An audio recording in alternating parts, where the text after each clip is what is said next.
I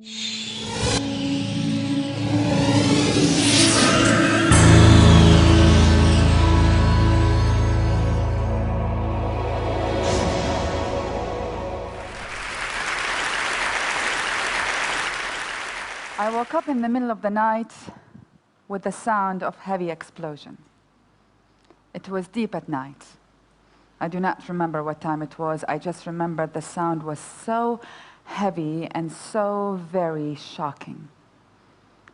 Everything in my room was shaking. My heart, my windows, my bed, everything. I looked out the windows and I saw a full half circle of explosion. I thought it was just like the movies, but the movies did not convey them in the powerful image that I was seeing. Full of bright red and orange and gray and a full circle of explosion, and I kept on staring at it until it disappeared. I went back to my bed and I prayed. And I secretly thank God that that missile did not land on my family's home, that it did not kill my family that night. 30 years had passed, and I still feel guilty about that prayer. For the next day, I learned that that missile landed on my brother's friend's home and killed him and his father, but did not kill his mother or his sister. His mother showed up the next week at my brother's classroom and begged 7-year-old kids to share with her any picture they may have of her son, for she had lost everything. This is not a story of a nameless survivor of war, a nameless refugees whose stereotypical images we see in our newspapers and our TV, with tattered clothes, dirty face, scared eyes. This is not a story of a nameless someone who lived in some war, who we do not know their hopes, their dreams, their accomplishments, their families, their beliefs, their values. This is my story. I was that girl. I am another image and vision of another survivor of war. I am that refugee. I am that girl. You see, I grew up in war-torn Iraq. And I believe that there are two sides of wars, and we've only seen one side of it. We only talk about one side of it. But there's another side that I have witnessed as someone who lived in it and someone who ended up working in it. I grew up with the colors of war, the red colors of fire and blood, the brown tones of earth as it explodes in our faces, and the piercing silver of an exploded missile so bright that nothing can protect your eyes from it. I grew up with the sounds of war, the staccato sounds of gunfire, the wrenching booms of explosions, ominous drones of jets flying overhead, and the wailing warning sounds of sirens. These are the sounds you would expect, but they are also the sounds of dissonant concerts of a flock of birds screeching in the night, the high-pitched, honest cries of children, and the thunderous, unbearable silence. War, a friend of mine said, is not about sound at all. It is actually about silence. The silence of humanity. I have since left Iraq and founded a group called Women for Women International that ends up working with women survivors of wars. And in my travels and in my work from Congo to Afghanistan, from Sudan to Rwanda, I have learned not only that the colors and the sounds of war are the same, but the fears of war is the same. You know, there is a fear of dying. And do not believe any movie character with the hero is not afraid. It is very scary to go through that feeling of I am about to die or I could die in this explosion. But there's also the fear of losing loved ones, and I think that's even worse. It's too painful, you don't want to think about. But I think the worst kind of fear is the fear, as Sumaya, a Bosnian woman, once told me, who survived the 4 years of the siege of Sarajevo. She said, the fear of losing the I in me. The fear of losing the I in me. That's what my mother in Iraq used to tell me. It's like dying from inside out. A Palestinian woman once told me, it is not about the fear of one death. She said, sometimes I feel I die 10 times in one day.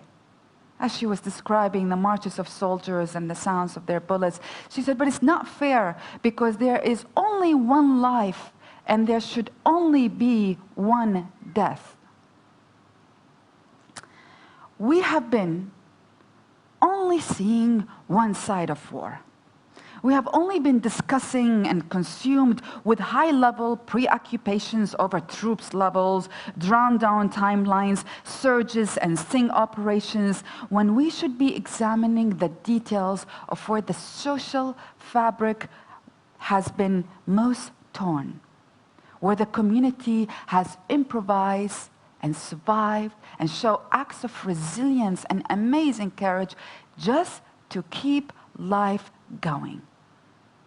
We have been so consumed with seemingly objective discussions of politics, tactics, weapons, dollars, and casualties.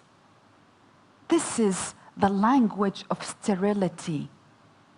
How casually we treat casualties in the context of this topic. This is where we conceive of rape and casualties as inevitabilities.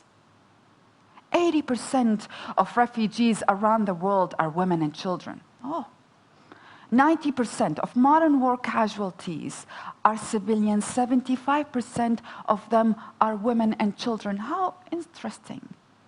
500,000 women in Rwanda get raped in 100 days, or as we speak now, hundreds of thousands of Congolese women are getting raped and mutilated. How interesting. These just become numbers that we refer to. The front of wars is increasingly non-human eyes peering down on our perceived enemies, from space guiding missiles toward unseen targets. While the human conduct of orchestra of media relations in the event that this particular drone attacks hit a villager instead of an extremist. It is a chess game you learn to play in international relations school on your way out and up to national and international leadership. Checkmate. We are missing a completely other side of wars.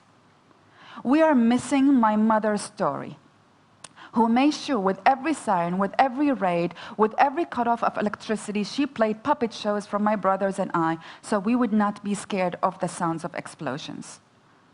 We are missing the story of Farida, a music teacher, a piano teacher in Sarajevo, who made sure that she kept the music school open every single day in the 4 years of besiege in Sarajevo, and walked to that school despite the sniper shooting at that school and at her, and kept the piano, the violin, the cello playing the whole duration of the war, with students wearing their gloves and hats and coats.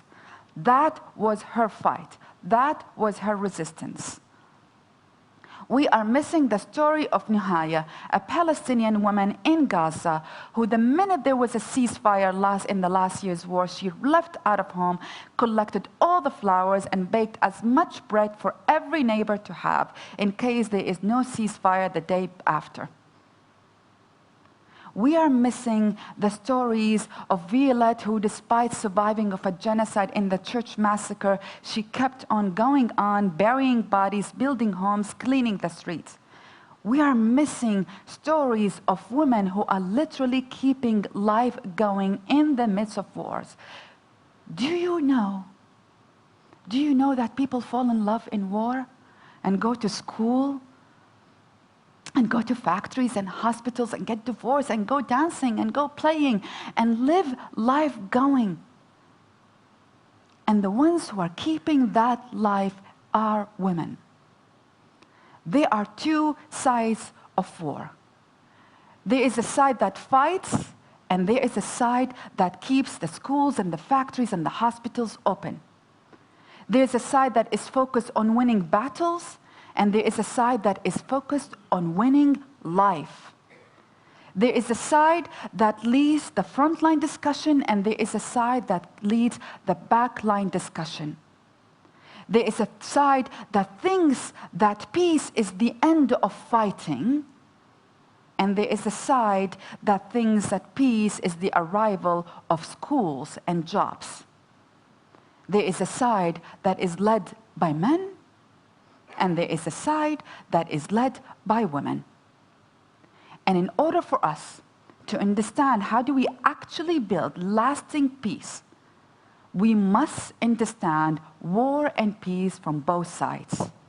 We must have a full picture of what that means. In order for us to understand what actually peace means, we need to understand, as one Sudanese woman once told me, peace is the fact that my toenails are growing back again. She grew up in Sudan, in southern Sudan, for 20 years of war, where it killed 1 million people and displaced 5 million refugees. Many women were taken as slaves by rebels and soldiers, as sexual slaves who were forced also to carry the ammunition and the water and the food for the soldiers. So that woman walked for 20 years so she would not be kidnapped again. And only when there was some sort of peace, her toenails grew back again. We need to understand peace from a toenails perspective. We need to understand that we cannot actually have negotiations of ending of wars or peace without fully including women at the negotiating table. I find it amazing that the only group of people who are not fighting and not killing and not pillaging and not burning and not raping, and the group of people who are mostly, though not exclusively, are keeping life going in the midst of war, are not included in the negotiating table. And I do argue that women lead the backline discussion, but there are also men who are excluded from that discussion. The doctors who are not fighting, the artists, the students, the men who refuse to pick up the guns, they are too excluded from the negotiating tables. There is no way we can talk about a lasting peace, building of democracy, sustainable economies, any kind of stabilities if we do not fully include women at the negotiating table, not 1, but 50%. There is no way we can talk about the building of stability if we don't start investing in women and girls. Did you know that the 1 year of the world's military spending equals 700 years of the UN budget and equals 2,928 years of UN budget allocated for women? If we just reverse that distribution of funds, perhaps we could have a better lasting peace in this world. And last but not least, we need to invest in peace not only because, in women, not only because it is the right things to do, not only because it is the right thing to do for all of us to build sustainable and lasting peace today, but it is for the future. A Congolese woman who was telling me about how her children saw their father killed in front of them, and saw her raped in front of them, and mutilated in front of them, and their children saw their 9-year-old sibling killed in front of them. How they're doing okay right now. She got into Women for Women International's program. She got a support network. She learned about her rights. We taught her vocational and business skills. We helped her get a job. She was earning $450. She was doing okay. She's sending them to school, have a new home. She said, but what I worry about the most is not any of that. I worry that my children have hate in their heart. And when they want to grow up, they want to fight again. The killers of their father and their brother. We need to invest in women because that's our only chance to ensure that there is no more war in the future. That mother has a better chance to heal her children than any peace agreement can do. Are there good news? Of course there are good news. There are lots of good news. To start with, these women that I told you about are dancing and singing every single day. And if they can, who are we not to dance? That girl that I told you about, an upstanding Women for Women International group that impacted 1 million people, sent $80 million. And I started this from zero, nothing, nada, rien, wala ishi. They are women who are standing on their feet in spite of their circumstances, not because of it. Think of how the world can be a much better place if, for a change, we have a better equality. We have equality. We have a representation, and we understand war both from the front line and the back line discussion. Rumi, a 13th century Sufi poet, says, out beyond the worlds of right doings and wrongdoings, there is a field. I will meet you there. When the soul lies down in that grass, the world is too full to talk about. Ideas, language, even the phrase each other no longer makes any sense. I humbly add that out beyond the worlds of war and peace, there is a field. And there are many women and men are meeting there. Let us make this field a much bigger place. Let us all meet in that field. Thank you.